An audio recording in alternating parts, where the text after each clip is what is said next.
He gave me gold diamante earrings and then made me do it while my husband was asleep as a thank you.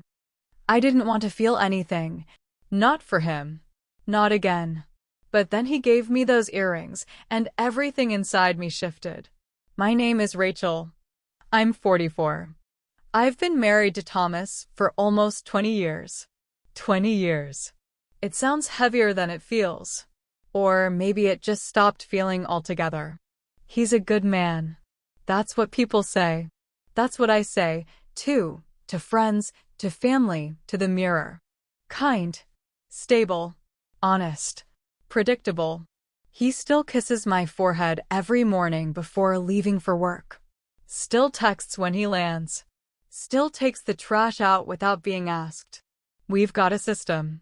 One of those tidy, adult lives that looks good from the outside. And honestly, even from the inside, it's hard to argue with. There's no fighting. No betrayal. No slammed doors or secrets in the dark. Just the slow, quiet erosion of feeling. The kind that doesn't hurt because it doesn't even touch the skin. It moves deeper than that. It moves past the nerves. You don't notice it until you stop feeling anything at all. Our house is always clean. We don't have children, so the furniture stays where we left it. The walls don't echo with anyone else's laughter or footsteps, just ours. Or rather, the absence of ours. The rooms aren't lonely. They're polite. I used to think that was enough. That politeness could pass for peace. But they're not the same. Peace has presence. Politeness is just the absence of trouble. Julian entered through Thomas. Like most things do. A work acquaintance, a junior project lead. Younger, sharper. Eyes that watch for meaning in the spaces between what people say. He was always respectful. Always appropriate. He never flirted. But he noticed things. He noticed when I wore a different coat. When I changed my hair. When I asked a question at dinner and no one else answered, except him.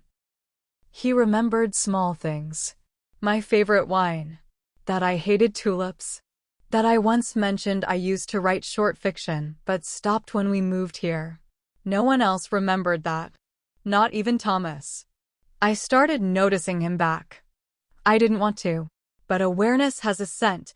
It hangs in the air even when no one speaks. Sometimes, at dinner parties, I'd feel his gaze pass over me. Not heavy. Just curious. Like he was reading a line of poetry twice to understand the rhythm. I told myself I was imagining it. Projection. Ego. Boredom. But something in me, something long asleep, had started to shift. A kind of listening. Not with ears. With skin. It came in slow ways. Nothing you could accuse. Nothing you could confess. But I felt it. The way his voice dropped when he asked me how I was. The way he lingered by the wine rack before asking which bottle I liked. The way he looked at me like I was more than furniture in a well-kept life. I hated it. I hated the way I started adjusting my necklace when I knew he'd be at dinner. I hated how often I replayed his voice in my head while I folded laundry. I hated that I stood up straighter when I knew he might walk by. But most of all, I hated that I wanted to feel something. Anything. Because numbness is safe. It doesn't ask anything of you. Feeling real, full feeling, is dangerous. It creates distance, doubt, disruption. I had none of those in my marriage. And yet, I couldn't unhear the way he once said, "You always seem like you're waiting to say something you don't." He said it softly, casually, in a room full of noise. But I heard it like a crack splitting open the floor. After that, I stopped pretending. To myself, at least. I told myself I wouldn't act on it. Wouldn't linger. Wouldn't let anything bloom. But it was already blooming. Not in action. Not in touch. But in awareness. In breath. In the smallest tilt of the earth. Thomas never noticed. Or maybe he did. And chose not to ask. He loved me the way someone loves a habit they can't imagine losing. Steady. Comfortable. unexamined. Then came my birthday. I didn't expect a celebration. We haven't done those in years. Just dinner, maybe. A card. But that morning, Thomas kissed my forehead, grabbed his coat, and said, "We'll celebrate after the conference." Don't think I forgot. He had. I smiled anyway. Of course. He left. The house breathed back into its quiet. And I sat at the kitchen island, hands wrapped around a mug I hadn't touched, trying not to feel like I was 12 again, waiting for a parent to notice the day. At 6:12 p.m., the doorbell rang. I wasn't expecting anyone. I hadn't even changed out of my house sweater. When I opened it, Julian stood there. Not sheepish. Not bold. Just present. In his hand, a small black box. I'll stop here. The earrings haven't happened yet. Not technically. But I can feel them heavy with something unnamed, waiting just behind the velvet lid. I hadn't planned to answer the door. It had been that kind of day, soft, gray, meaningless. The kind where you forget to turn on music because silence feels easier than making a choice. My birthday wasn't on anyone's calendar but mine. Not anymore. Thomas left that morning with a distracted kiss, his hand brushing my shoulder like I was something to remember, not someone. He said, "We'll celebrate after the conference." Don't think I forgot. But I knew he had. The same way I know when the toaster's about to burn something, not from sound, just from scent. That subtle shift in the air between what was supposed to happen and what actually does. He left. I stayed. The day passed like tissue through water, dissolving before I could hold on to it. At 6:12 p.m., the doorbell rang. I remember the time because I'd been standing in front of the stove, debating whether to eat or just pretend I already had. The sound startled me. Not because it was loud, but because I'd forgotten I existed on the outside of a door someone might knock on. I wiped my hands on a towel, glanced at my reflection in the hallway mirror. Loose sweater. Hair unbrushed. No lipstick. Perfect. I thought bitterly. Just like every other forgettable object in this house. I opened the door. And there he was. Julian. He wasn't smiling. Not exactly. But his face had a softness to it, the kind you can't fake, the kind that happens when someone's been rehearsing what not to say. He wore a black coat, the collar damp from the drizzle. In his hand, a small black box. Elegant. Plain.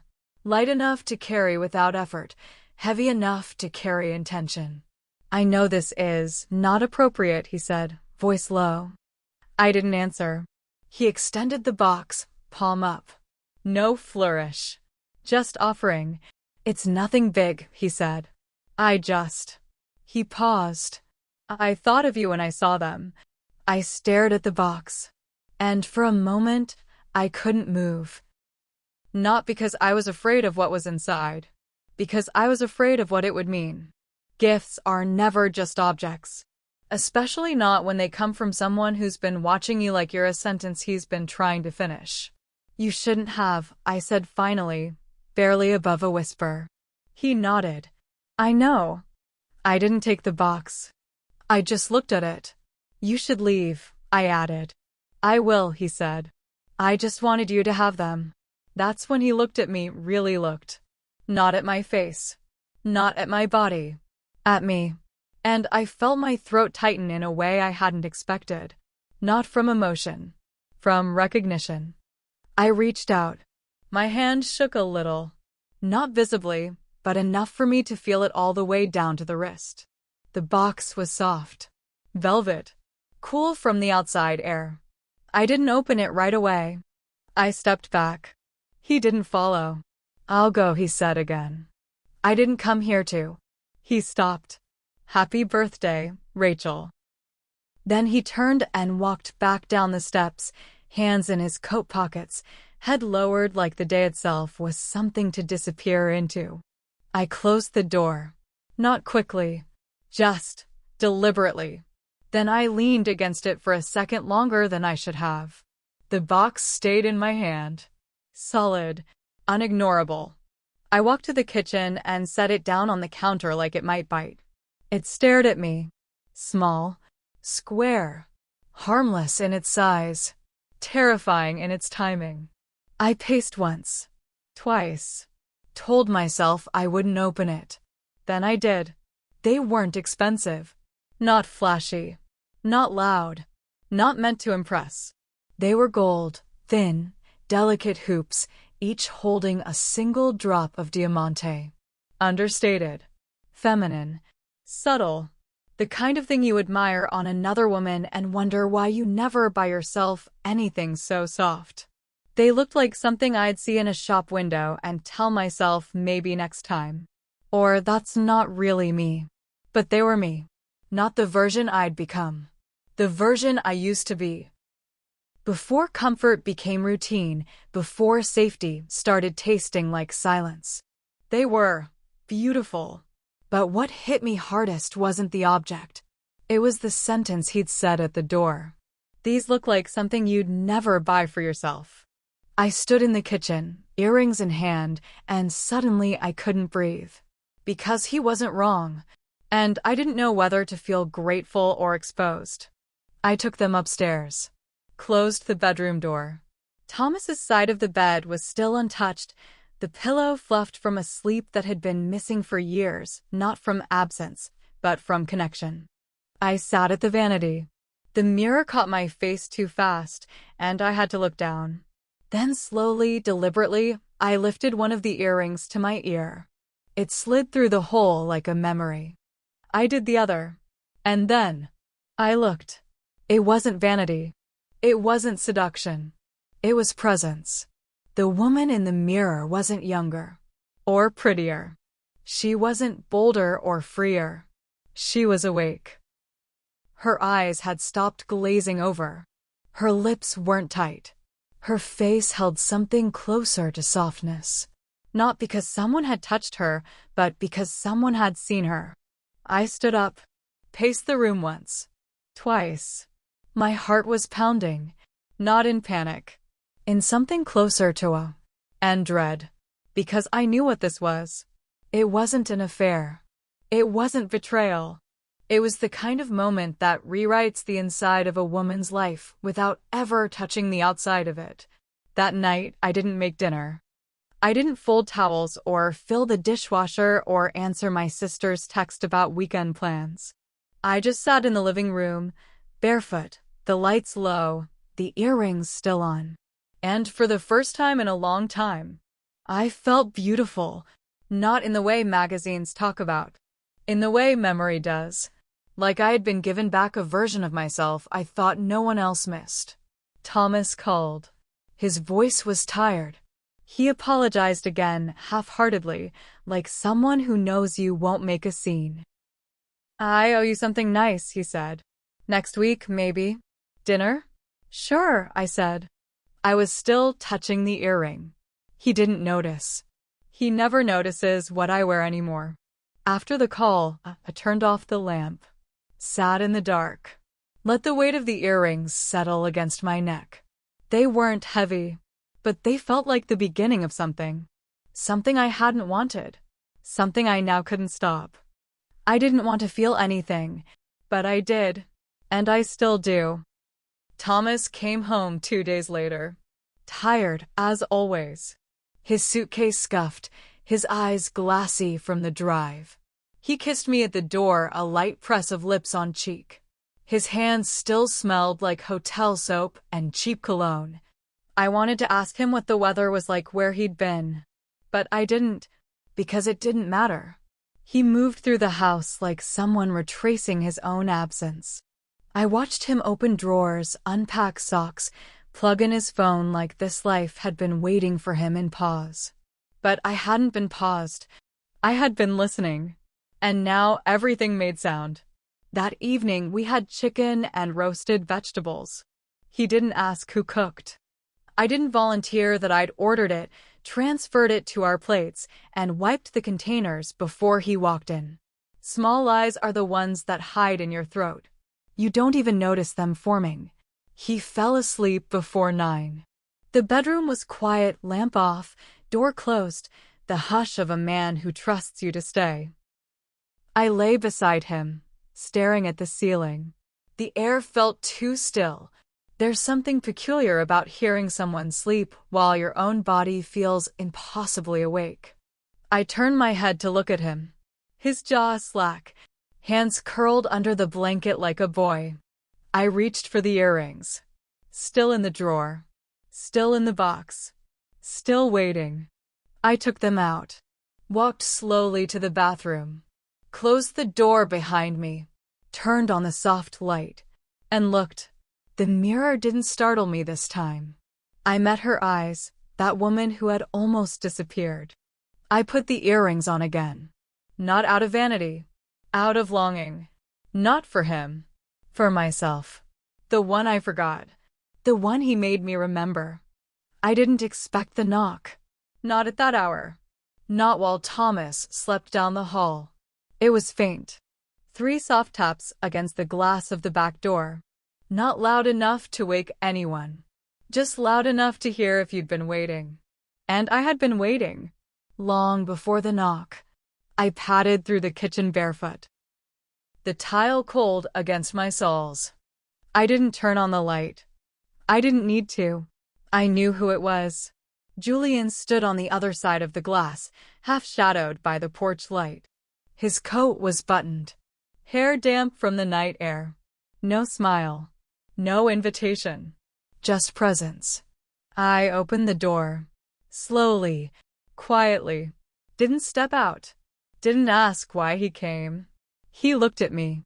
Not at the robe. Not at the bare feet. Not at the hair falling around my face. At the earrings. I just wanted to see you wearing them, he said. That's all. That's all he said. And my heart stopped.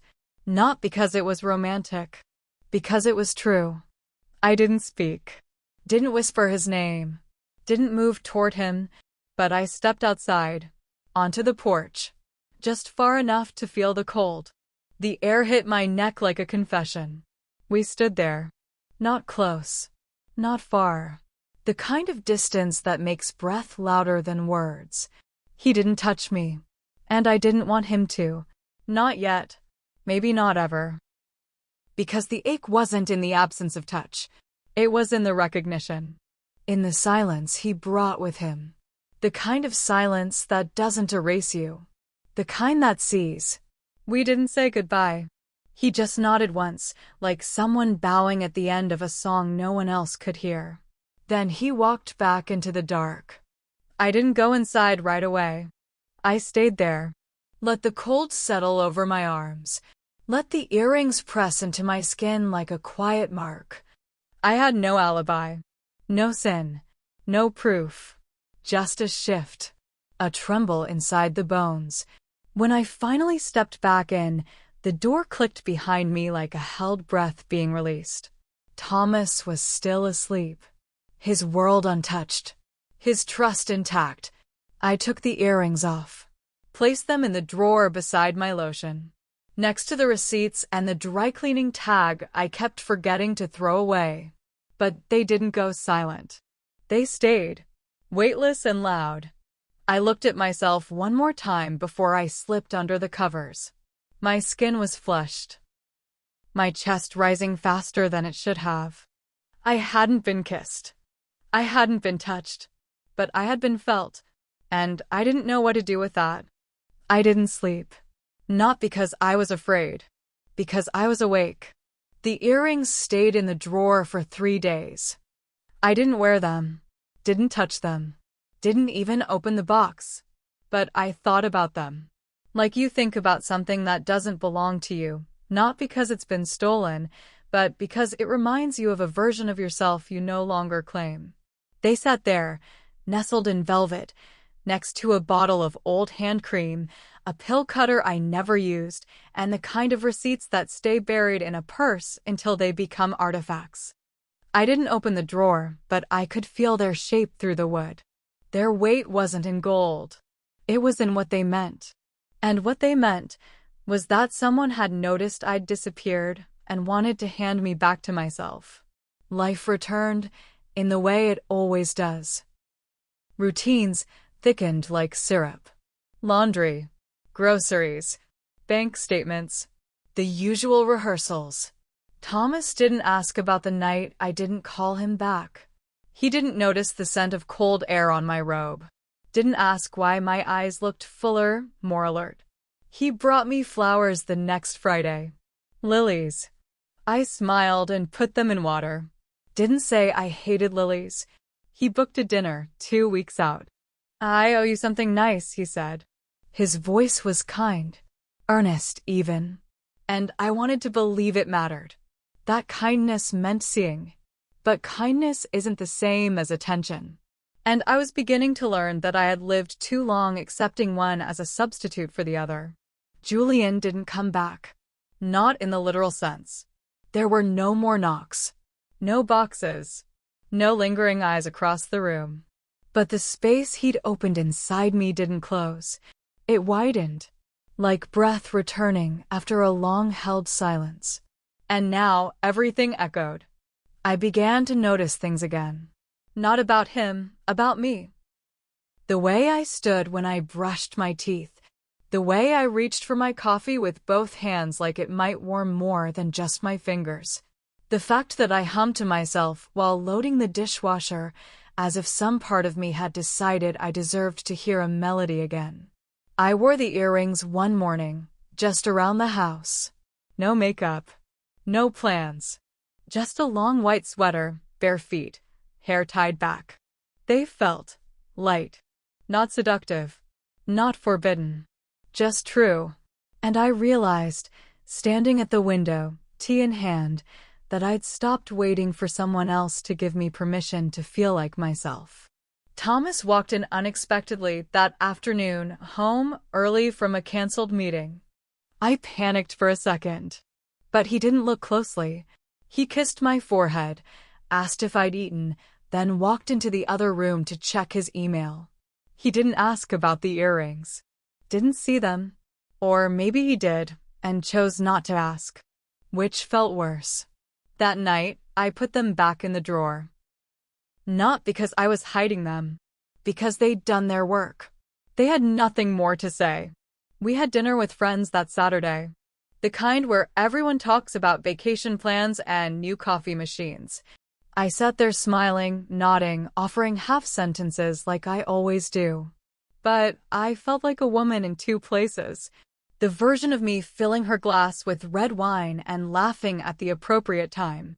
And the version of me still standing in the dark on that porch, wind brushing her collarbone, body alive with attention, with silence, with presence.